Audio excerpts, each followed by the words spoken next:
hanging probably from her shoulders as though it'll slough off any moment, save it never does. She's been outside with the bearers, taking details, and she bends to the butcher's ear. "Taking the wall. Caught a bone cutter, then counter-attack." The words, almost stripped of their regular meaning, a code between her and the butcher to give him context. He casts a look over the array of the agonized, a workman inspecting the damage, a clerk, today's agenda for the meeting. Nearest to him, a man whimpers with his leg laid open. Sword stroke. Next, the woman without a hand, screaming at the stump. Then 3 silent ones. He sees where their uniforms are shredded, the ripped edges presented outwards where the shards of shattered bone erupted from within. Then the next, and the next. The pucker and scorch of baton shot.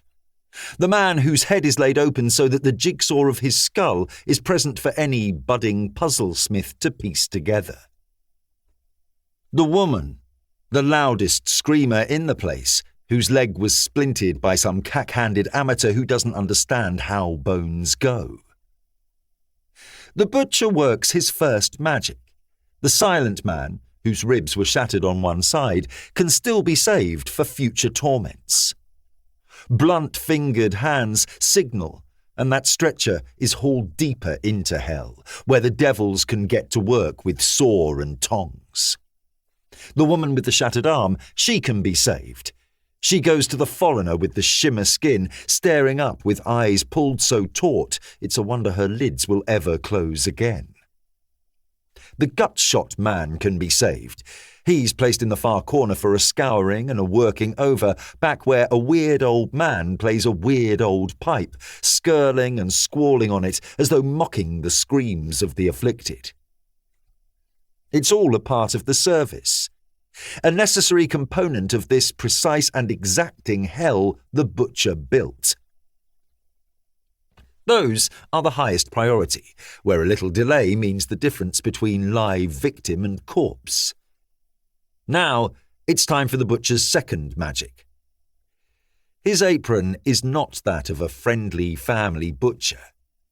There are 20 pockets in the leather, each with a flap to keep the worst of the ambient weather out, though most have an inch of red at the bottom of them by now.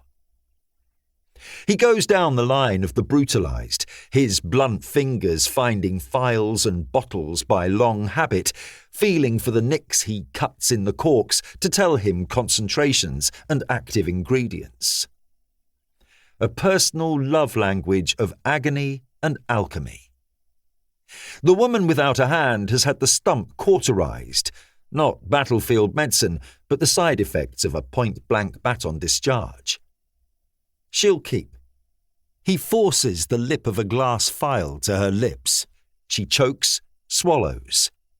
Her screams fall inwards until their scrabbling fingertips can't reach her lips anymore and she's silent. He goes down the line, a bespoke service for each, this filter or that, based on wound, on whim, on the individual predilections of his busy hands that seem to act on their own recognizance. Sometimes he salts the wounds with powder, stuff that burns and eats away necrotized flesh, undoes the work of energies and corruption, or at least staves it off for long enough. For a couple, the man whose skull is a puzzle with too few pieces, the woman whose innards are not only no longer in, but entirely absent, he gives a double dose from the black flask. It's not to quiet them, or it's not only to quiet them. And the noise doesn't get to the butcher anymore. He's been doing this for years. The man whose spine and pelvis have shrapnelled out through his skin gets a triple dose. He doesn't need quieting. He's wide awake, obviously feeling every shard and chip and razor-edged piece of himself that cuts a little more with each breath, but the screaming has gone out of him.